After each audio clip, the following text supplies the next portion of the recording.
Sob, pernah gak sih kalian ngerasa clueless? Bingung mau milih jurusan sekolah, bingung ngadepin drama pertemanan, atau tiba-tiba ngerasa insecure lihat feed Instagram orang lain yang kelihatannya sempurna banget. Di zaman yang serba cepat ini, kita sering banget kena badai informasi. Semua orang ngasih saran, semua tren nyuruh kita jadi ini itu. Pertanyaannya, kita punya pegangan gak sih supaya gak gampang kebawa arus?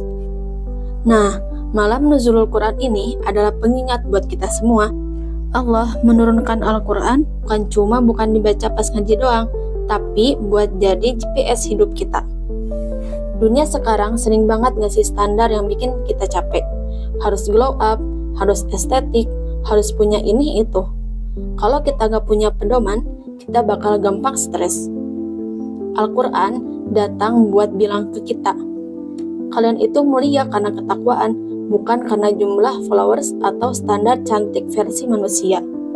Di dalam Al-Quran, Allah menceritakan sosok-sosok hebat, seperti Maryam yang menjaga kehormatannya, atau Asiyah yang tetap teguh meski lingkungannya toksik.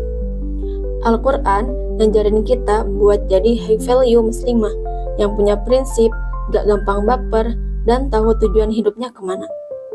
Mungkin ada yang mikir, emang Al-Quran nyambung ya sama masalah remaja zaman sekarang? Jawabannya, nyambung banget. Lagi sedih karena dikhianati teman? Coba baca ayat tentang kesabaran. Lagi ngerasa gak ada yang ngertiin? Coba deh baca ayat yang bilang Allah itu lebih dekat dari urat leher kita sendiri. Atau lagi bingung nentuin masa depan? Ada petunjuk tentang ikhtiar dan tawakal. Nuzulul Quran harus jadi momen kita buat akrab lagi sama Al-Quran. Jangan sampai HP kita full notifikasi, tapi mushaf kita penuh debu karena jarang disentuh. Jangan sampai kita lebih hafal lirik lagu galau daripada ayat-ayat yang menenangkan kalbu. Gimana caranya mulai? Buat kita yang masih remaja, gak perlu merasa terbebani harus langsung paham tafsir 30 juz. Kita bisa mulai dengan langkah kecil. Yang pertama, coba scroll Al-Quran minimal 15 menit sehari, lebih lama dari waktu kita scrolling TikTok. Yang kedua, baca terjemahannya, cari ayat yang ngena banget sama kondisi kita hari ini.